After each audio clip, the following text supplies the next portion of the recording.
assaulted or murdered.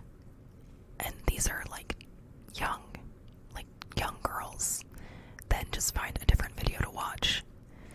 I'm not going to be super duper graphic, but this has explicit content in it, okay? So if that is not going to float your boat, then just watch a different video. I completely understand. Alright, so we're going to be talking about the DC Freeway Phantom Killer and his victims. So let's just take a moment and leave space for the victims and remember that they are human and these things really did happen to them. So I will try to come from that angle when I cover this case. So without further ado, let's get started. So before we talk about the victims, I just wanted to mention some of the people, or two of the people involved in this case. So,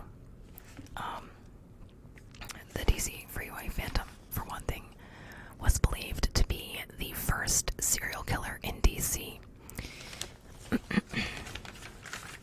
Alright, and he committed his crimes between 1971 and 1972, so early 70s. He named himself, I believe, as well. No ego at all there. So I came across this because I found something online about it, and I'd never heard of it. I found a document with information about the case, and it mostly talked about this woman named Romaine Jenkins, and how she kept all of the files from this case at her home because she worked on the case and could never solve it. So she had retired, but she never forgot about them. And so a lot of it was about her knowledge of the case. And it really inspired me. But a lot of people involved in this case just didn't have quite the sensitivity, and a lot of them were also men, if I'm not mistaken. And people kind of gave up on it. So, with the exception of Jenkins and another homicide detective named James Tranum, who ended his investigation in 2009, no one other than the victims' families seemed to care. I believe these were notes or details this was from the Washington Post in an article by Cheryl Thompson, those couple things I just mentioned. Alright, so let's go ahead and get into it. So, the DC, Maryland Phantom Freeway Killer. He killed 6 African-American female victims that we know of between 10 and 18 years old. And his crimes spanned a 17-month period and then abruptly ceased. We don't know why. Did this person move? Did they die? Did they go to prison for a different offense? We don't know. But they were never held accountable for these murders. So the first victim, Carol Spinx, was found May 1st, 1971, 6 days after she had gone missing. She was discovered by children playing in the grass near Interstate 295, behind St. Elizabeth Hospital. She was 5 feet tall, 14 years old, 100 pounds. She was shy. She was a 7th grader at Johnson Junior High. She was an identical twin. She loved double dutch, playing jacks, and hula hooping. She was last seen Sunday, April 25th, leaving her family's apartment on Whaler Place. So she was last seen leaving her family's apartment on Whaler Place, walking 4 blocks to the 7-Eleven. Her sister Valerie, 24, lived down the hall and gave her $5 to get them some TV dinners, bread, and soda. Their mother, Alantine, I think that's her name, had instructed Carol and her twin sister to not leave the house on her own when she was away visiting an aunt in Brentwood, Maryland. In fact, her mom had spotted her and told her to come straight back after and promised an imminent whooping. She never came home by the end of the night, having exhausted neighborhood search efforts. Her mother, Alan Dean, filed a missing persons report. Carol's remains indicated strangulation, sodomy, cuts to the face, neck, chest, and hands. She had a bloody nose, clothes, bloody nose.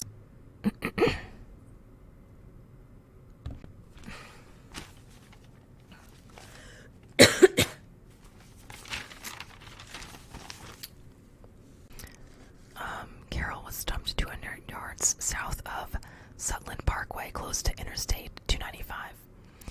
So 10 weeks later, our second victim was discovered. So Daria Johnson, 16-year-old, a call came in about her remains twice before anyone looked into it.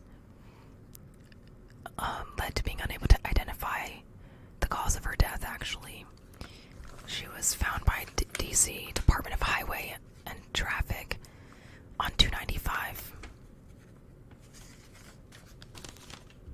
In fact, an electrician found her in a bush, is what I recall reading. So she left for work 10:30 a.m. at a rec center July 8th. An employee had to pull over when he experienced car trouble, which was how he stumbled upon Daria, I believe the electrician, though another person also notified authorities. Officers were sent out but made minimal efforts to locate her remains, and at the time claimed to have found nothing without stepping out of the car to look. As a result, one of the individuals who initially contacted police returned to the dumping site to Darlenia's remains and contacted his boss instead, who called up his friend, a police sergeant for DC. She was on the freeway north of Bowling Air Force Base, 15 feet from where Carol was found. Daria was reported missing July 9th, last seen the day before leaving for work at Oxen Run Rec Center. She was supposed to attend a sleepover for the rec center, but never made it. Abducted on her way to work. July 19th, 11 days later, she was discovered in poor condition, having remained there in extreme temperatures, which sped up decomp. Her face and body was severely decomposed by this point. Had to cut her fingers off to identify her remains. The ME did. Delays in discovery made it impossible to determine the cause of death. So Brenda lived off 12th and W Street Northwest, a block from Cardozo High School. So the third victim, Brenda Faye Crockett, was found 9 days later. She was 4 feet 6 inches tall, 75 pounds. Her body was discovered by a hitchhiker on Route 50 in Cheverly. Brenda was 10 years old, the youngest, I believe to be the youngest of the victims. She was from D.C., regularly attended church, and played with her friends. Her body lay on the side of the road. She wore blue and white shirts and halter top, a sort of set. There were indications of rape and strangulation, and the same green fibers were found on her clothes. Brenda, clad in pink curlers and barefoot, stepped out a nearby Safeway off 14th and U in Northwest. I'm sorry, I can't read my own handwriting. To pick up bread and dog food for Ringo, Rex, and Romeo. Dogs. She left at 8 p.m. and, well, obviously because dog food. She left at 8 p.m. and was supposed to go with a friend, but neglected to bring a friend and went by herself. Night, July 27th, she was found morning after, 5 blocks from her home. Alright, it is reported that Brenda's mom received a call where Brenda told her she was abducted by a white man and brought to Virginia, but would be brought back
it seemed as though wanting to ensure her mom did not see Brenda or know who took her.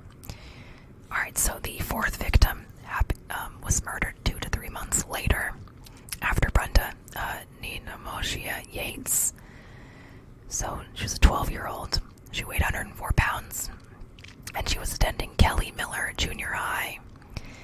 She was abducted while walking to a nearby Safeway, a mere block from her family's apartment, to get sugar, flour, and paper plates. Their apartment was located at 4900 block, Benning Road, Southeast. She was sent by her father to get these things since her stepmom was still in the hospital after giving birth. Her body was discovered by a local boy. I believe he was 16, but I can barely read my handwriting. On Pennsylvania Avenue east of D.C. She had been raped and strangled, and they found those green fibers on her clothing. Her murder prompted pressure on police by news outlets, speculating as to whether the cases were related, and also led to the coining of the Freeway Phantom. So her murder happened around October 1st, I believe, or roughly thereabout. So the fifth victim was Brenda Woodard, the eldest of the victims. She was 18 years old. Discovered 6 weeks later, Woodard went missing November 15th. She had stopped at Ben's Chili Bowl following her night class. She took night classes to work on her typing skill and shorthand. She was last seen on the street corner at 11 p.m. Normally her friend would give her a lift home, but his car was in the shop at the time, so they had to take the bus. They stayed together until she got off at 8th and H Streets, northeast, had to switch to another bus. Her remains were found on Hospital Drive, south of Route 202, close to Prince George's Hospital. Somewhere else I read it said that she was found on the shoulder of Baltimore-Washington Parkway. I'm not good with directions, so I apologize. She was spotted by an officer on patrol around 5 a.m. She had a burgundy velvet coat placed over her.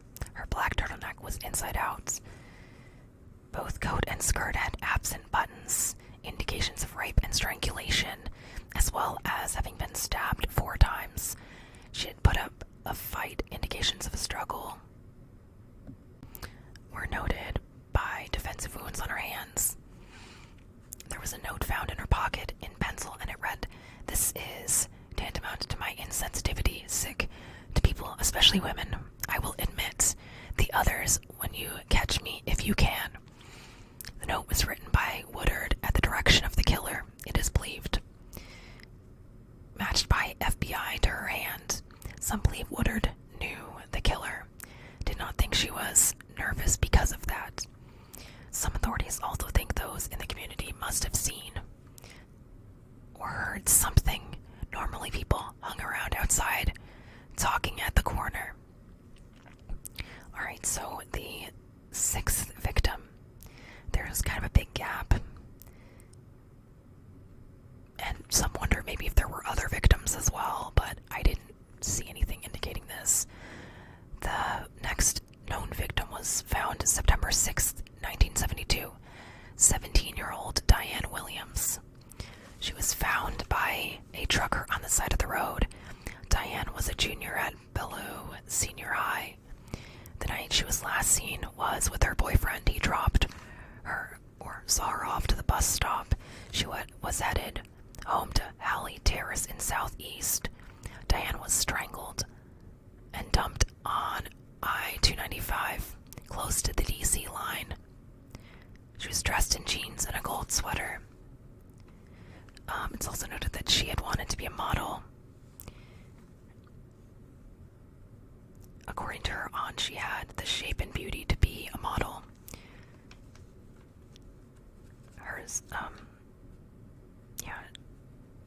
She wore jeans and a white sneakers with her name on them, and she had $1.26 in her pockets.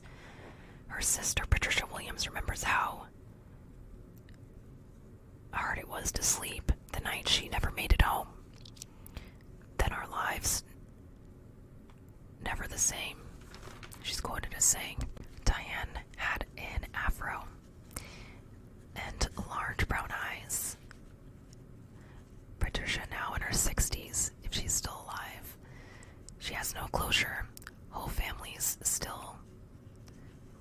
generations still yearning to see justice for the lives of these women lost to such violence. Also, Patricia, her sister, was probably retired now, but was a police officer. Louis Crockett, brother of Brenda Faye Crockett, he was 14 when the 10-year-old was murdered. He talks about how her loss destroyed them and weakened the family, separating them. So, in 1974, an FBI investigation and task force was enacted, and this task force at one point involved 100 detectives or agents. Also, Prince George's, Maryland was involved. It is said that a truth serum was used on one of the suspects, sodium pentothal. A man, Darlenia, was seen with a club owner at a teen club.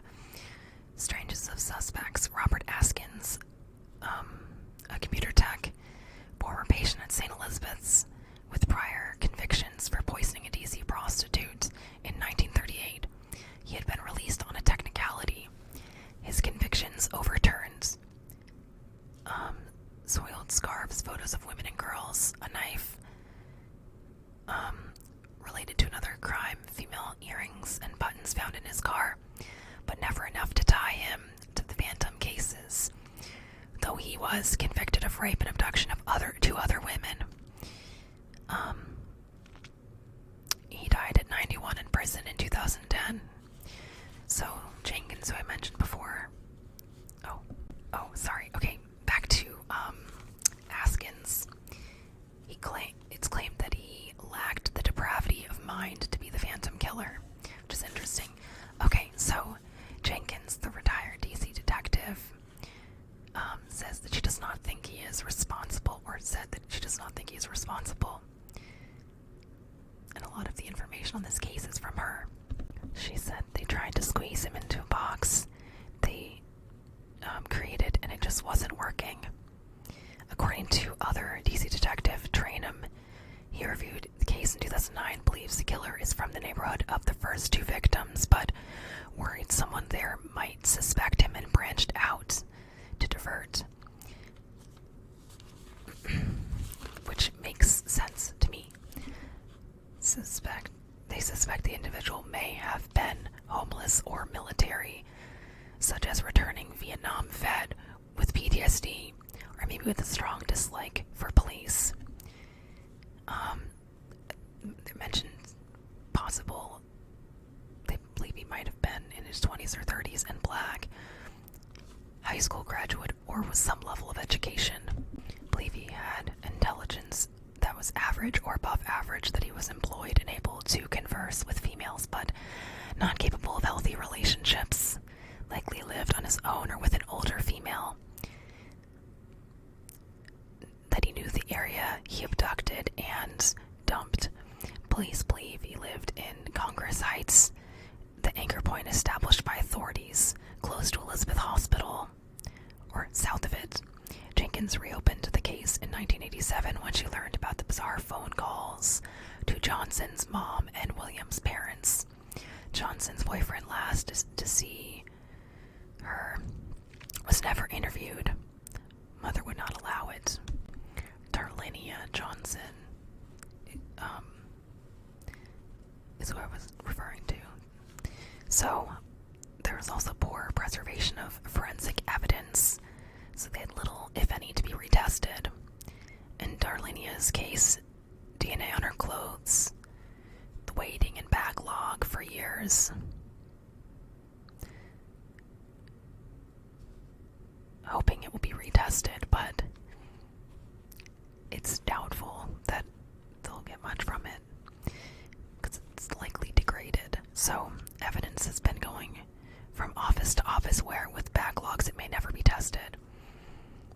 those black girls didn't mean anything to anybody. I'm talking about on the police department. Again, I believe that is a quote from Jenkins. If those girls had been white, they would have put more manpower on it. There's no doubt about that. I agree. Not seen as a priority.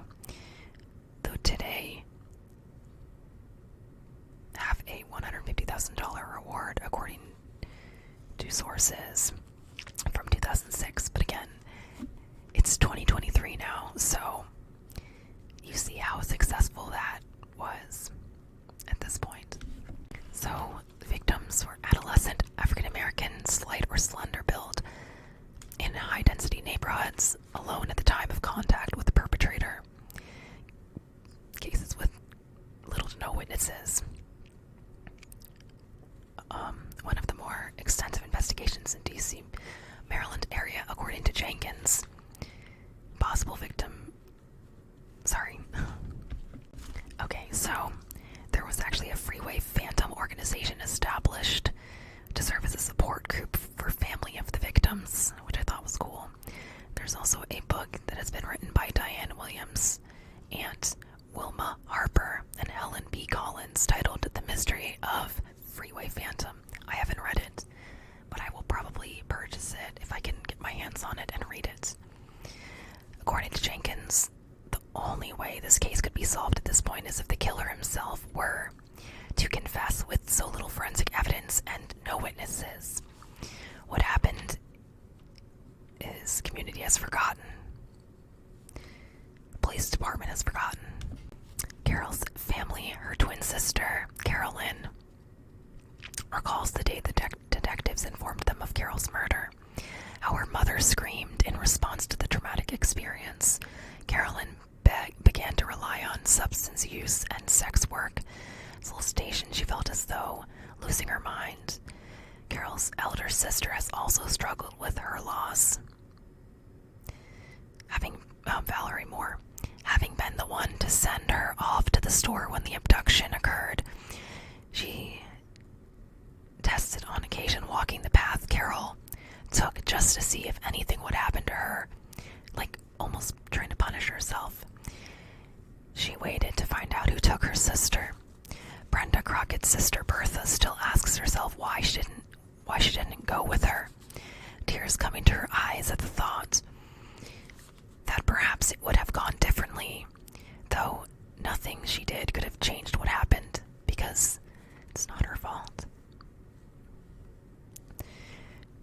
For her, losing Brenda was the most devastating time of her life. Crockett's father, Lewis, never recovered emotionally from the loss. Retired truck driver. Last time he saw his daughter in South Carolina, she gave him an Easter photo of her. 6 days later, he learned of Carol's death. Patricia Williams, 15 at the time Diane died, became a police officer. She took charge of the child abuse squad in the youth division, saying wasn't able to help Diane, that she can help other children. In dreams of her sister, she asks her, "Where have you been all these years?" Honestly, when I wrote these notes, it made me cry. Just the heartbreak you can tell just from reading their words. The first two victims lived in the same neighborhood. Also, 4 victims had middle name Denise, and then 2 were named Brenda. I just thought that was kind of strange. I wonder if he picked people on purpose or something. So I'm going to leave you with this last quote from Jenkins on this case. What happens when people like me and the families are gone? This will be forgotten. But she says she will search for answers as long as her heart continues to beat. So I hope that you got something out of this video. If you found it interesting, please like and subscribe if you did. And please, please, please, if you have any friends into true crime,